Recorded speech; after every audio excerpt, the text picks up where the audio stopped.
ജെയിൻ തുടരുന്നുണ്ട്. ജെയിൻ, ഈ നേരത്തെ കൂടുതൽ ഇനി ഫയർഫോഴ്സ് സംവിധാനങ്ങളുടെ എന്തെങ്കിലും ആവശ്യമുണ്ടോ, അതോ നിലവിലുള്ള ഈ NDRF സംഘത്തിനൊക്കെ അവരുടെ സംവിധാനങ്ങൾ ഉപയോഗിച്ച് പുറത്തെടുക്കാൻ കഴിയുമെന്നാണോ?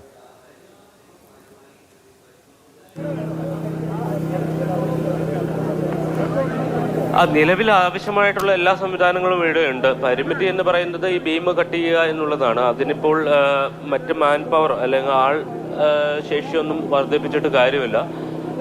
വളരെ സ്കിൽഡ് ആയിട്ടുള്ള ഒരു ജോലിയാണ്. അപ്പോൾ അത് ചെയ്യാൻ അവിടെ ആവശ്യമായിട്ടുള്ള ആളുകളുണ്ട്, അവരത് ചെയ്തുകൊണ്ടിരിക്കുകയാണ്. പക്ഷേ അത് ശ്രമകരമായിട്ടുള്ള ഒരു കാര്യം എന്ന് പറയുന്നത്, നമുക്ക് രക്ഷാപ്രവർത്തകർക്ക് ഈ വീടിൻ്റെ അകത്തേക്ക് കയറിയിട്ടുണ്ട്. ആ വീടിൻ്റെ അകത്ത് നമുക്ക് നോക്കിയാൽ കാണാൻ കഴിയും. ആ വീടിൻ്റെ ഒരു ഭാഗം, അത് മേൽക്കൂരയാണ് ഇപ്പോൾ കാണുന്നത്.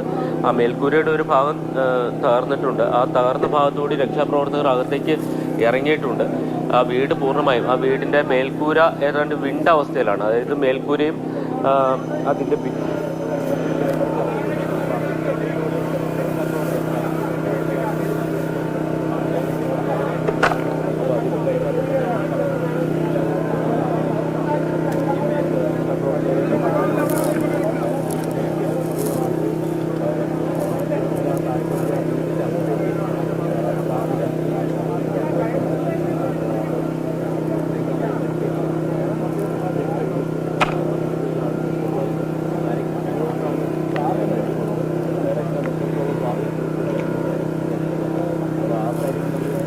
ആ കാര്യം നമ്മൾ ഡോക്ടറുമായി സംസാരിച്ചിരുന്നു.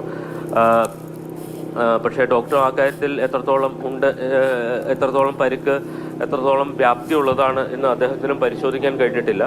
സന്ധ്യയുടെ ശരീരത്തിൽ അല്ലെങ്കിൽ സന്ധ്യയുടെ ശരീരത്തിന് താഴെയാണ് ബിജു ഉള്ളത്. അപ്പം ബിജുവിൻ്റെ ആരോഗ്യനില സംബന്ധിച്ച് എത്രത്തോളം പ്രതീക്ഷ നൽകുന്നതാണെന്ന് പറയാനും കഴിയാത്ത ഒരവസ്ഥയുണ്ട്. എന്തായാലും രക്ഷാപ്രവർത്തനം പുരോഗമിച്ചുകൊണ്ടിരിക്കുകയാണ്. രക്ഷാപ്രവർത്തനം അതിൻ്റെ അവസാന ഘട്ടത്തിലേക്ക് എത്തി എന്ന് നമുക്ക് ഈ ഘട്ടത്തിൽ ഉറപ്പിച്ചു പറയാൻ കഴിയും. കാരണം ഈ സ്ലാബിൻ്റെ അകത്തുകൂടി രക്ഷാപ്രവർത്തകർ ഈ വീടിൻ്റെ അകത്തേക്ക് ഇറങ്ങിയിട്ടുണ്ട്. ഈ വീട് ദേശീയപാതയ്ക്ക് സമീപത്താണ് ഇരുന്നത്.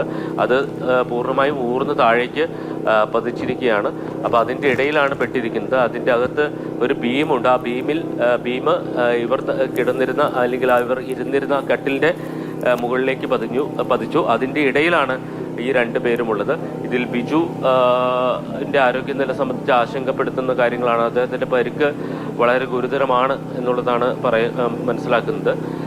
വലിയൊരു അവസ്ഥയാണ് പരിക്കേറ്റ സന്ധ്യയെ സംബന്ധിച്ചും. ഏതാണ്ട് ഒരു 4-5 മണിക്കൂറായി അവർ ഈ കെട്ടിടത്തിൻ്റെ ഇടയിൽ സ്വന്തം ഭർത്താവിൻ്റെ ശരീരത്തോട് ചേർന്ന് ഒന്ന് അനങ്ങാൻ പോലും കഴിയാതെ ഇങ്ങനെ കിടക്കുന്നു. അവരെ സംബന്ധിച്ച് അവർ കടന്നു പോകുന്ന ഒരു മാനസികാവസ്ഥ എന്ന് പറയുന്നത് നമുക്ക് ആലോചിക്കാനോ പ്രവചിക്കാനോ അല്ലെങ്കിൽ നമുക്ക് ഒന്നും കരുതാൻ കഴിയാത്ത ഒരു സാഹചര്യത്തിലൂടെയാണ് അവർ കടന്നു പോകുന്നത്. നിമിഷം ശരിയാണ്. ഈ തൃപ്തികരമെന്നൊക്കെ പറയുമ്പോഴും ഇപ്പോൾ സമയം ഇങ്ങനെ കടന്നു പോവുകയാണ്.